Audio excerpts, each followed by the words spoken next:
welcome everybody, and we're having a talk time with Sheriff Edenfield. So today, we've had the pleasure of sitting down and talking to my dear friend, Sheriff Edenfield.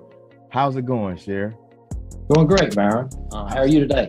I'm doing outstanding. It's just coming off of the spring break, and man, I tell you, I'm happy that these kids are back in school. Yeah, the spring break was nice. You know, it gave us a little time to do some training with our school resource deputies, but it's a good thing to get them back in school. You know, before long it'll be summertime. Yeah, a couple more months and school will be out. Right around the corner. So I wanted to hit you with a few questions, and then allow you to open up and tell us about what you got going on and some of the cool things that's going on with Jackson County Sheriff Department, and what some new things we can expect. One of the biggest things I want to talk about, I'm glad you mentioned about spring break, because as we could see in some of the most recent news out in Bay County, they're having a rough time at Panama City Beach with a lot of the violence that's going on. And I've got to commend you for the work that you've been doing, because man, it seems like every other day there's something crazy going on, and you've been handling and dealing with it straightforward. But most recently, I want to say it was a couple of months ago, over into the Camelton area, the club Underground, I believe it's called, you shut it down due to a shooting that resulted in a death. And I've talked with a few people in that community, and they've voiced concerns that there are other nightclubs that are kind of like a cesspool for violence that's recurring in a local area. Do you have any plans to possibly do the same thing, or voice those concerns in that area? Well, like you said, the club on Dion Road, it's called Club Underground. They it's right there at the state line, and a lot of times things would happen up there and we would never know about it. Shootings, fights, things of that nature, violent things. So back in December, on Christmas, we actually got word of a shooting via Dothan PD, because someone had went to a hospital in Dothan. And so when our deputies and investigators went out to check and investigate it, there were several bullet holes in the building, and come to find out those were from previous shootings. So who knows how many were out there already. And then fast forward, and back in February, they had the incident out there. We had a big party, and where the gentleman was shot and actually killed. And that's Jackson County doesn't need that kind of stuff going on in our county. Our citizens, they don't expect that, they don't deserve it, and they're not going to tolerate it. So we reached out and started doing some investigating of our own, and actually got it with the property owner. And come to find out, there was no business license, there was no certificate of occupancy, there was no alcohol license, and there were things going on there that were illegal, and that's where we came in. So the owner of the property graciously decided to close it, which was a good decision on his part. And and I know there's a few more around that occasionally we'll have parties of like such, but if there is illegal activity going on at those establishments, underage drinking or selling alcohol without a license or illegal narcotics, you can expect to see your sheriff's office there. And that's one thing that the main point that I made in the show was like, a lot of times, club owners, because I've dealt with, club promotion back in the day, and a lot of times club owners, they get attracted to that young money, Yeah. And they want to pack the building, and they start to lose sight and lose focus of safety, and all of those things that would attract violence. And when something happens, especially if they're not prepared, they don't want to pay the money for the security. They don't want to do the work to attract a different type of crowd. And so that fast money is young folks, but what also comes with young people is violence, is that young energy, that testosterone floating around everywhere, along with that tough guy juice, Right. But that I was happy to see that. And like I say, it was kudos to you and kudos to everybody within your department for the good work that you've been doing. Thank you. We had many residents in the neighborhood and throughout the county that reached out after that, and they were appreciative of it. And that's how it's supposed to work. Yeah, that's how it's supposed to work. Yeah. I mean, this sheriff's department is owned by the people. It's not mine. So that brings me to my next question. When we talk about the people. So also, last month, Ronnie, she had the opportunity to talk with Miss Letica Highsmith. She's the owner of Osana Mental Health Services, Counseling and Services. They continue, we talk about how in Jackson County, we have this mental health crisis, to be honest with you, and how a lot of your department has been, kind of stretched through utilizing your resources to deal with a lot of these Baker Act issues. And so have you come up with a plan to address a lot of these mental health issues? And go ahead. It's not just Jackson County, unfortunately, but there are so many people, Byron, that suffer from some kind of mental illness and we deal with them every day. And usually, most oftentimes, when we go out to someone that is threatening harm to themselves or harm to someone else, and they meet certain qualifications, we do a Form 52, which is most commonly known as a Baker Act form. And these men or women are taken to a Baker Act facility. The most common one for us is in Bay County, Bay Behavior, and we'll take them down and they'll stay for, around 72 hours, and then they're released. Right. And they come right back into our community, and they got the same problems as they did before. Either they were supposed to be on medications and they'd gotten off of them because they didn't have a way to go get them, or they didn't have the money, or just for whatever reason. And once they get out and come back home, then it's just it's another cycle. We're going to get another call out there eventually. So what I have done, and what we've done here at the Jackson County Sheriff's Office, is teamed up with Northwest Florida Health Network. And we already have in place a mobile response team. So what that team does, if we go out and make contact with someone that's having mental health issues, we notify this mobile response team, and they're available 24/7, no matter the time of day. And they have clinical physicians on staff, and they will either do a team or Zoom call, or they will actually come to the scene where this person is having the mental health issues and make a determination and try to get them some help. Sometimes it could keep us from having to Baker Act someone, because when we have to Baker Act someone, that person has to be taken all the way into Bay County, which is sometimes it takes a deputy off the road for 3 hours, approximately. So, and it's according to where the person is residing in our county. But what this team does, it gets them immediate attention, like by a clinician, and they can come to the scene, do an assessment, and make a determination. Hey, this person really is a danger to themselves. They need to go somewhere right now. Or we say, no, this person just needs maybe to follow up with an appointment tomorrow, make sure we get them back on their meds. So we're working on, we've already had that in place. We signed the contract with Northwest Florida Health Network, Mr. Mike Watkins, over probably about a month ago. We signed it beginning of this month. So another thing that we have in the making is a contract with Northwest Florida Health Network for a position, and the funding is there. It trickles down from the national level to the state level, but the funding is there for a what they call a CARES position.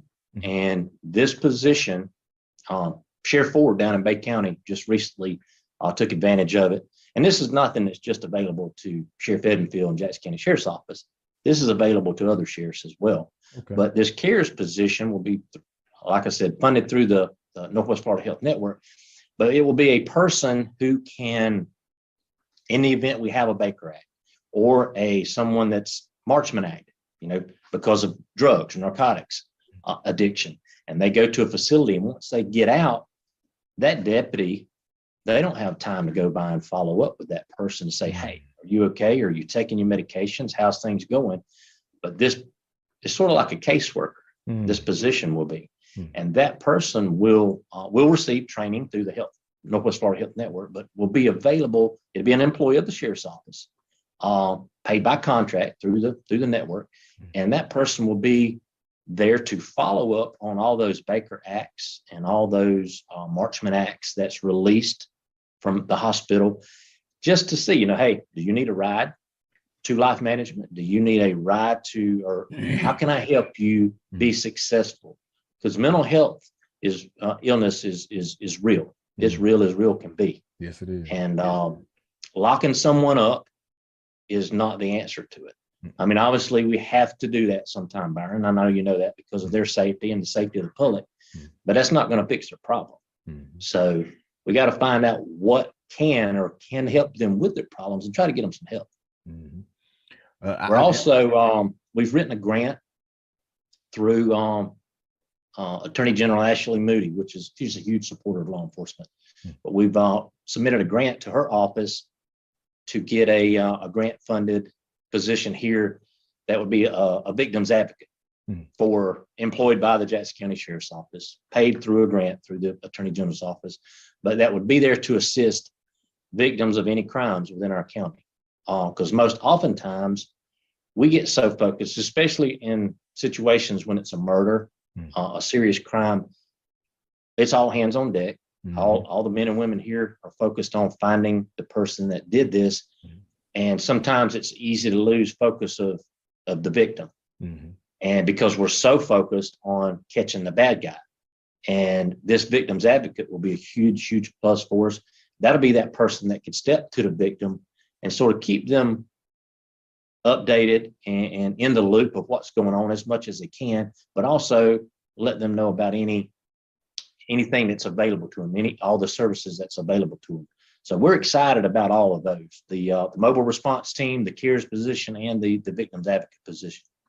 That's outstanding. Good things are coming. That's outstanding. And one thing I'll say is that's one of the traits of a good leader, good steward leadership, is the fact that you can maximize your utilization of resources, because there's a lot out there. You just got to know who to tap into and how to utilize it. That's right. I'm looking at the website, and it looks like, and they have providers. So somebody, the local mental health services around here, especially in Jackson County, such as Ms. Highsmith, they can become a provider, and then boom, there's that connection. So when they look to follow up with someone, they can get in contact with her that way. So this is great news. I wanted to segue and talk about some other things you got going on. So I saw, so I heard on the radio, and I saw some stuff on Facebook, I believe, a teen challenge. What is the teen challenge? Tell us about that teen challenge. The Teen Drivers Challenge is it's a driving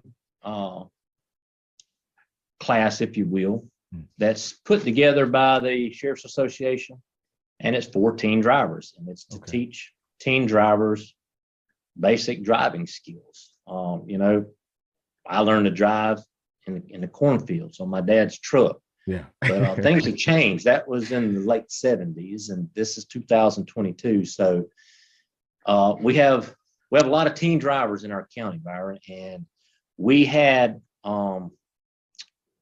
at one time, Jackson County had the highest teen traffic fatality rate in the state per capita, which is not a good thing. And over approximately 20% of teen drivers will be involved in a crash within 12 months of getting their driver's license. Yeah. So 2 out of 10 is going to be in a crash. Yeah. And this class, it's free of charge to our citizens, and it's for our teen drivers. You must be at least a permit licensed driver, so 15 and up, and have your learner's permit. And we have the classes. Our next one is April the 9th out at the Ag Center, and we're going to try to do roughly one a month, and most of them be on Saturdays. Now, when school's out, we may start offering them through the middle of the week, and utilize some of our school resource deputies to help teach it. But this class is basically a 1 day, 8 hour roughly. Bring your driver, your teen driver, and if they have a vehicle, that they're accustomed to driving, by all means, bring it. Mhm. But if they don't have a vehicle, bring them anyway. Okay. I'll put them behind the wheel of a safe vehicle. And in this class, there's some classroom part, and they talk about statistics, and they talk about distracted driving, which is big with not just teenagers, but anybody, all drivers. And we give them a lot of statistical data.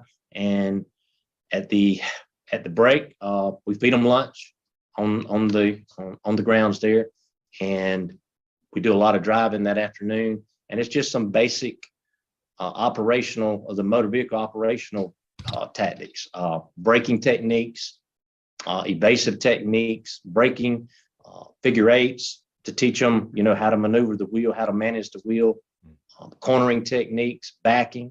So just basically trying to give them some basic fundamental driving skills. And back in the day, most schools had a driver's ed program. Yeah. But I mean, not every high school in the county does it. And I understand, there's reasons. It's not that they don't want to, but you have so much that you got to fit in the curriculums. But this is a good thing. It's basically a variation of the same techniques that we teach law enforcement officers in the police academy. So I think it's a good thing. It's free, and we've had one class so far, and we had, I think, either around 10 in it. And that was a good number for me, because you get too many, it takes away from the amount of time that the student gets to drive. So 10 is a good number. And those kids, they were excited about it. They had a good time. They learned some skills. The parents were grateful. And again, it's at no cost to the parent. Just bring the kid up there. If they've got a car they drive, bring that. And if not, we'll provide one. And at the end of the day, come back and get them. We'll feed them lunch, and maybe along the way they learn a few skills. And the point of the whole thing is to reduce accidents and save lives.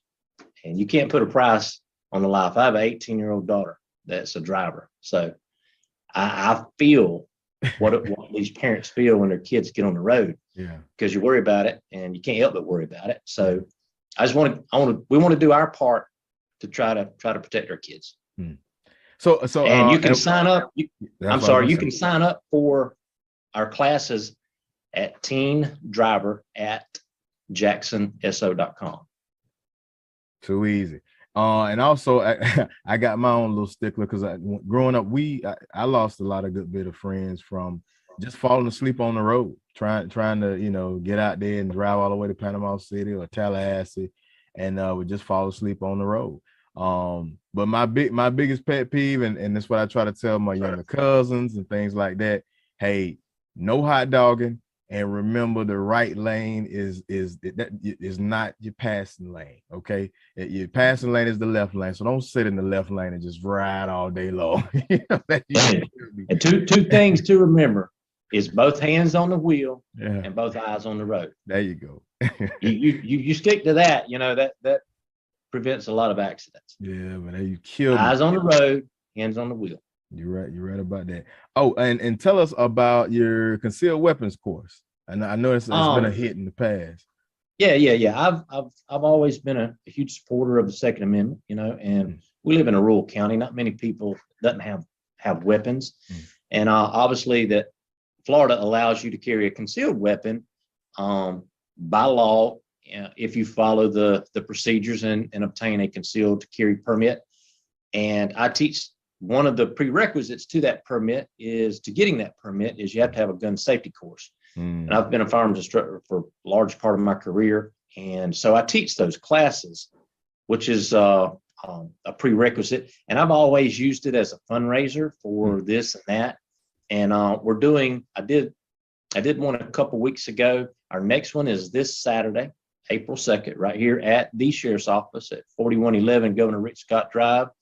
You do not have to bring a gun or ammo, just bring your identification and your $35 donation. And all the monies that we take in from these concealed carry classes will be spent in the community. These particular classes that we're doing right now, we will give the money to the senior classes throughout the county. Sweet. And I think there's 6 of those, counting our counting Hope School. It's six senior classes. So we're going to try to give them some money to spend on their kids on project graduation or graduation night. And so it's a big win-win.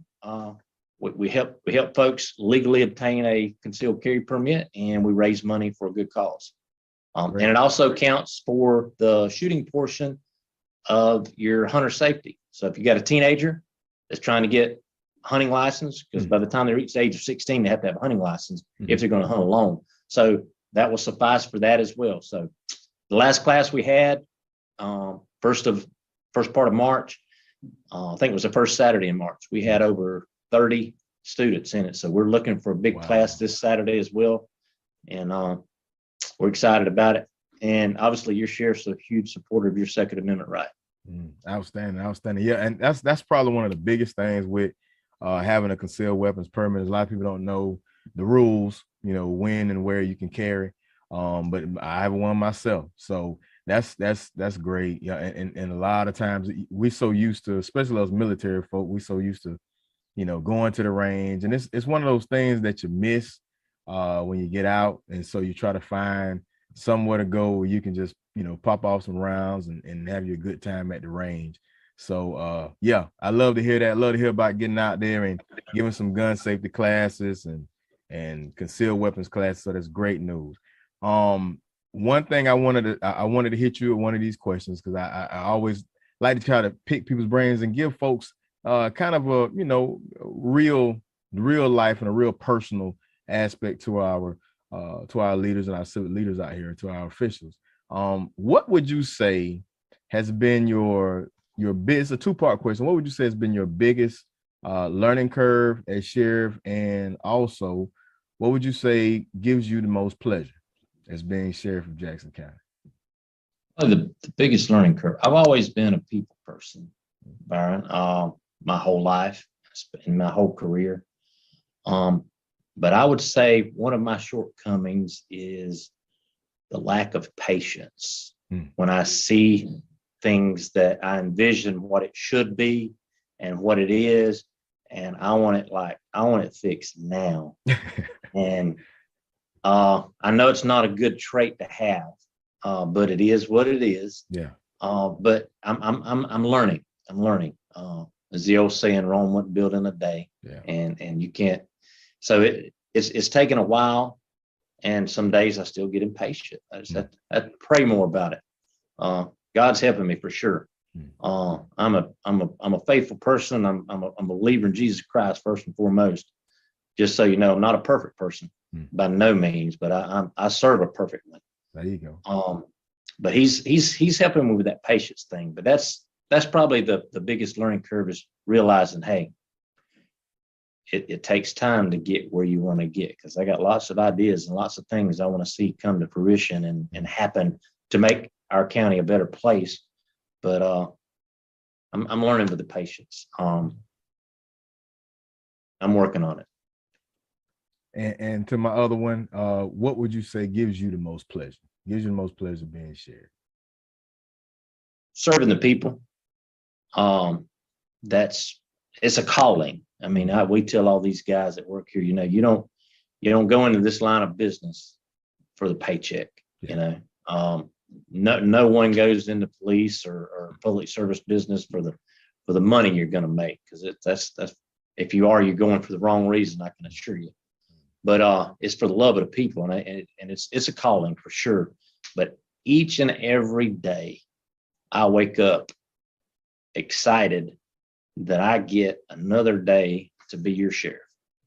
And it's a blessing. I mean, God has been good to me. I can't tell you how much. And to be able to have a job, because a lot of people don't have that luxury, to have a job that I am excited to get up every day and go to work. And that's probably the biggest thing, is serving the people, giving them what they pay for. Outstanding. And we don't worry about that, because we're kindred spirits on that one, because I'm the same way. and especially when you have all the ideas and you want it right, and you got that particular mindset and you want to see it in fruition. But one thing, good friend of mine told me, consistency and patience. Just stay at it, stay the course, and eventually you'll get it how you want to. And it's one of those learned things, brother. It will get there. Like you say, just keep on praying and God working on us. But yeah, he's already got it figured out, Byron. Oh yeah. Well, we just can't see it, but yeah. So that wraps it up for our interview. And once again, I'm gonna put all the information back out there regarding the Teen Drivers Challenge, the concealed weapons permit. Oh, also, before I forget, this you also have an app that's coming out, isn't that correct? Yeah. We're big on being transparent. We want the people to know what we do on a daily basis. So a couple of weeks ago, we launched our app called the Sheriff's app, and you can go to anybody with a smartphone. Anyone with a smartphone can go to your app store and type in Jackson County Sheriff FL, and it will pull up. And this app has a number of features from local weather. You're able to submit a tip on it. It can give you a link directly to Crime Stoppers. It gives you a way to contact us directly. It gives you a little bit about me, but more about our mission and what our goals is and how we vision ourselves getting there. It has a tab on it for certain events as well as news. So anytime we put a press release out to the media outlets, it's also going on our Sheriff's app. So you get it when the news media outlets get it. Also, there's an Inmate Search tab, so you can pull up who is in our county jail. So if someone got booked in, you'd be able to tell if someone got arrested or even if they got released. And it also has a sex offender search. You can click on this tab and it will ping the address locations in our county of every registered sex offender. So if you're interested in determining if you have someone living in your area, in your community, that is a registered sex offender, easy way to find out. It also gives you a tab to sign up for the Teen Drivers Challenge and let you know when the next classes are coming up. We have a school resource tab. So you can, if your kids are in a public school, you can find out who your school resource deputy is and find out a little bit about him. And community resources and a join our team icon. So if you're interested in being a deputy sheriff or a communications officer, there's information on there about that. And it also gives you a few links down bottom, how to contact us or how to link up with all our social media pages, because we're on Facebook, we're on Instagram, we're on Twitter. And we're not doing this to become popular. We're doing this to keep you informed as a citizen of this county. Access. That's right. Yes, sir. That's outstanding. I mean, you hitting the ground running, Sheriff. Once again, and I'm putting that information out. Also, we'll be running this episode periodically throughout the week, and we'll rerun it again. Make sure this information get out. Thank you so much, Sheriff Edenfield, for sitting down and talking with us on Bottom Line with Ronnie and Byron. And good luck to you. And I hope nothing but the best for you. Thank you. God bless, Byron. God bless.